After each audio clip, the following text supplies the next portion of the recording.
di kampus Unisnu harus tidak terjadi diskriminasi yang berbasis gender.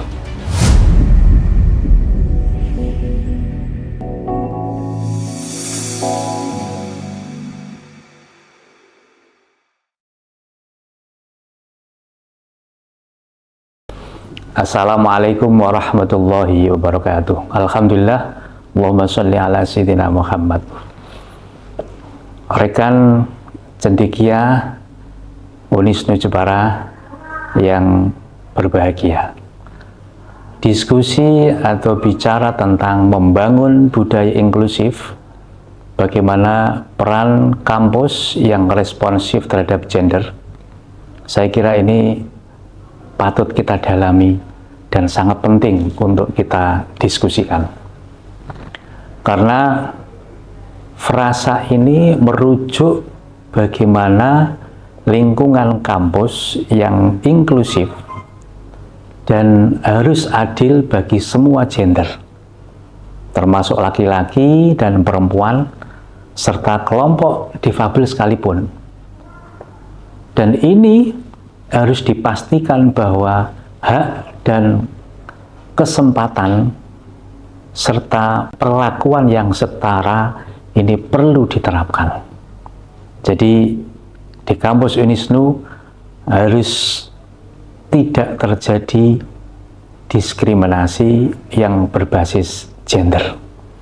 Kemudian selanjutnya, kita bagaimana peran Unisnu dalam membangun budaya yang responsif terhadap gender.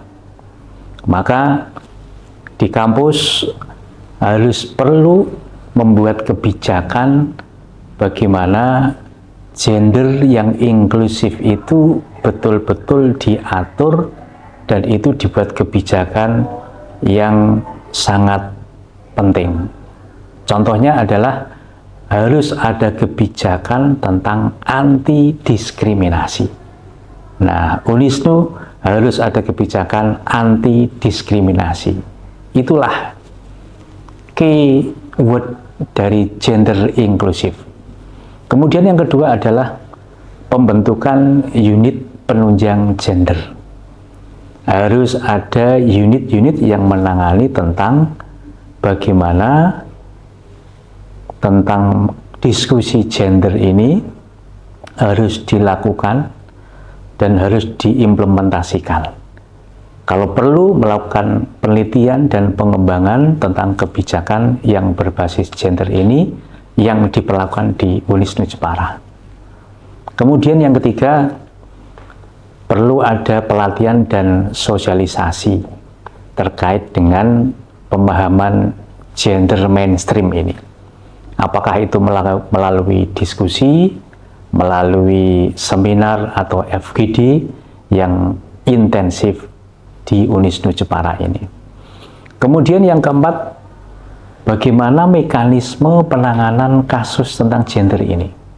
Ini juga penting untuk dibuat pedomannya, sehingga terjadi kasus atau masalah tentang gender, penanganannya akan dilakukan secara baik. Kemudian juga perlu dimasukkan dalam kurikulum perkuliahan, sehingga dosen, mahasiswa, dan tendik ini juga betul-betul bisa memahami dan secara sistematis akan bisa membahas tentang pentingnya gender yang inklusif atau anti diskriminasi. Lalu kemudian tidak kalah pentingnya adalah kolaborasi dengan pihak eksternal. Kita bisa bekerja sama dengan pihak LSM atau NGO yang punya concern terhadap masalah gender yang inklusif ini. Oleh karena itu, melalui langkah tersebut, saya yakin Unisnu Jepara dapat memperkuat komitmennya terhadap kesetaraan gender. Kesetaraan gender ini sekaligus memberi contoh nyata bagaimana nilai-nilai Islam dapat sejalan dengan prinsip inklusivitas. Islam sangat demokratis, Islam sangat inklusif, dan Islam anti diskriminasi. Saya kira itu yang penting saya sampaikan, dan terima kasih. Hidup di Unisnu yang anti diskriminasi. Terima kasih. Wallahul muwaffiq ila aqwamit thoriq. Wassalamualaikum warahmatullahi wabarakatuh.